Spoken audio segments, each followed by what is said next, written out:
So the article begins with a nice big statement. It says, the road trip. It's a tradition that many families practice. So what is it really? Well, a road trip is kind of just when you get in the car and you go. Nice. Right. Now, that's what it says here in this sentence. It says everyone loads into the car, sometimes with blankets and snacks, and heads out on a vacation. Now, when you load something into another thing, you put something in or on that thing. Now, this is often used to say that you load goods onto a ship or onto a truck. Now, in this case, we're loading people, however, and the people are just getting into the car. Everyone's getting into the car and you're going. Here's an example. We loaded all of our furniture into a large moving truck and drove to our new house. Yeah, now it says load into the car, so I kind of, maybe in UK British English we might say pile into a car. Right. So it's this idea that, you know, you're just grabbing all the stuff and you're not really making it that organized. You're just very excited, grab everything you need, stuff it in there and go. Unless you're with me. You're a lot more organized. And then it's carefully packed and we know where everything is. Exactly. Okay, well, one of the things you might want to take is a blanket. A blanket is a large piece of woolen or other soft material, and it's used to cover a bed, a chair, a person, or something like that. The main point is to keep that person warm. Could also be comfortable to sit on or lie on, but the main idea is you cover yourself with it to keep warm. Here's an example. Janine has a thick blanket that she only needs to use in winter. Of course, you don't need that thick blanket here in the summer. Not at all. No. Okay, so you've got your blankets, you've got your snacks, you're all in the car. What are you going to do? You're going to head out. Now, this is a phrasal verb, and when you head out or head off, you begin a journey or a trip somewhere. Here's an example. Before you head out, check that you have your passport. Yeah, you need that for traveling abroad. Very smart. So a lot of people do this kind of thing today, but as the article says, a little over a century ago, though, nobody went on road trips. Because there were no cars, really. That's pretty much the big reason, yeah. Okay, well, it kind of says that here. It says, after all, the automobile was a new invention and many people regarded it as a fad. Now, there's a lot to look at here in this sentence, but we're going to start with automobile. It's quite long. We sometimes say auto, but we usually just say car. Automobile is another word for car, and we don't use it as often nowadays because it's really just easier to say car. Here's another example. My grandfather likes going to automobile shows, especially to see the rare cars. Now, back then, automobiles were a new invention, and an invention is a thing that is either imagined, designed, or created by someone. This thing didn't exist before, it didn't exist in nature, someone had to think about it and put it together. Here's a famous example. John Logie Baird was the Scottish engineer whose most famous invention was the first publicly demonstrated television. A long time ago. We also saw in that sentence that many people back then regarded the automobile as a fad. When you regard something as something else, this phrase means you think about A, that's the first something, in a particular way. That particular way is the second something. So let me give you an example. This restaurant is regarded as the best in the city. So we're describing the restaurant as the best in the city. So back then, people saw these new automobiles, this invention, and they regarded them as a fad. And a fad is something that quickly becomes popular, but just as quickly stops becoming popular. So most people thought, oh, these new inventions, they'll never last. You know, whatever, it's just another new thing. Right. It won't be around for a long time. Oh boy, were they wrong. Well, not all of them. Okay, well, let's find out about the person who wasn't wrong. He said one man who disagreed was Horatio Nelson Jackson. What a name. It is a good name. Presumably named after famous naval Admiral Horatio Nelson. who hadn't been dead that long at this point. So, what about this guy Jackson? We see Jackson was a doctor and an early enthusiast of the automobile. If you're an enthusiast, then you're someone who is enthusiastic about something. And we always specify this something. And this person likes learning about, talking about, and doing things involved with that thing. For example, a camping enthusiast loves to go camping, read about camping sites, buy new equipment for camping, and so on. And he was an automobile enthusiast, so he just loved these new cars. Okay, well, let's find out a little bit more about him. It says he was born in 1872 in Toronto, Canada, to American parents and studied medicine in university. Now, we use this phrase, be born to. Now, we know that when you're born, you begin to exist. That's when you're a baby, so you're very, very small and you start living. But the phrase born to somebody is used to show who is having the baby. Now, in this case, American parents living in Canada had a baby, and they named him Horatio Nelson. Here's another example. Fred was born to rich parents, so he's never struggled for money. Okay, so he then went to school, got an education, studied medicine at university.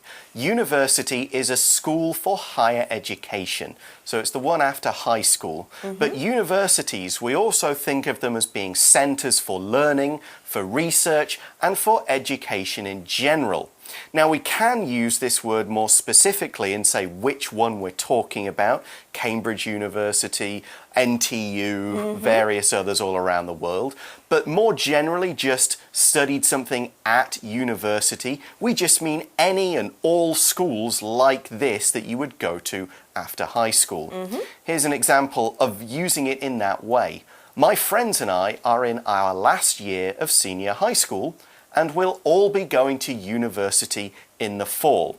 Now, this doesn't mean they're all going to the same university. Right. It just means they're all going on to some kind of higher education in different universities, studying different things. Okay, so we know he's a doctor. He went to schools, born in Canada. Now he's not living in Canada now. He's in the U.S., and it says here, Jackson was also into cars. That's just another way to say he's an automobile enthusiast. Yeah, but at the time, as we've kind of already discussed, people considered cars to be a plaything for the rich. So here we just use this phrase, consider something to be something. And this is very similar to the phrase Erin taught earlier, regard something as something. So it means to think of something in a certain way. Now, it's more common to use regard something as and consider something to be. You could use the prepositions in a different way, but these ways are the most common. Okay, so let's find out what he's going to do. When he's into cars, it says here, while at San Francisco's University Club, he accepted a bet of $50 US when a friend said Jackson couldn't drive a car across the US. I love this so much. This is like the story 80 Days Around the World. You know, gentlemen sitting around in leather armchairs in a club, and somebody says, like, I bet you can't do this. All right, we'll bet on it. And $50 was probably like $1 million today. Well, probably not that much, maybe not but that much. Quite a bit. Not, you know, it would be more than just, okay, $50, that's maybe not such a big amount, but back then it would have been more. And so he says, I'll take that bet. You know, we're going to have a race.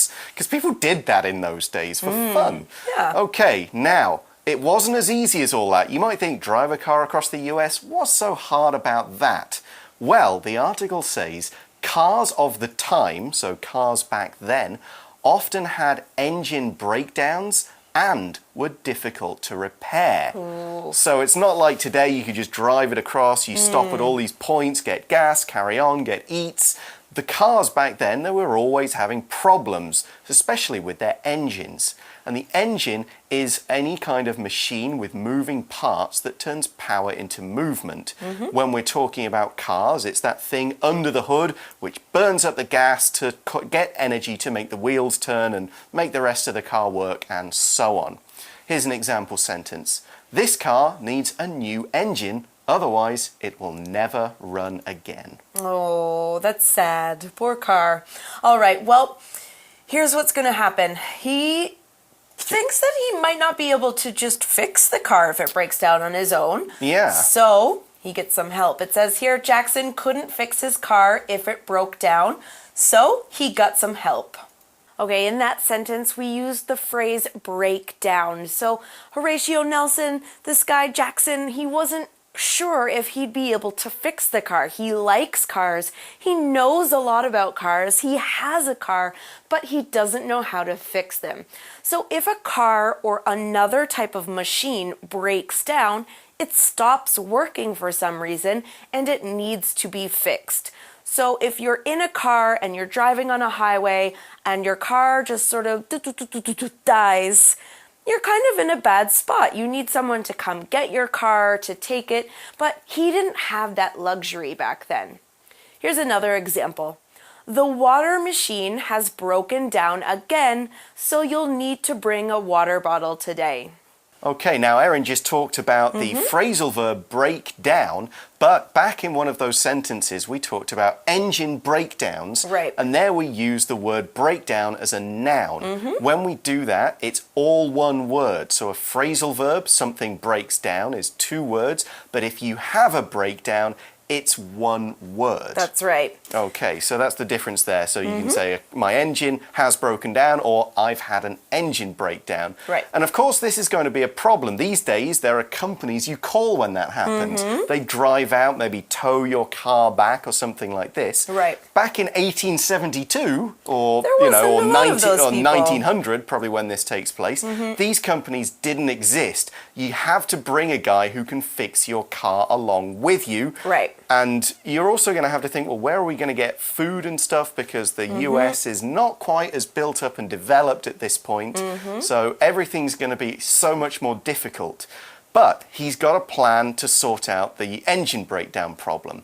We see in the article that he, Jackson, convinced a young mechanic and driver, Sewell K. Crocker, to join him on the cross-country trip.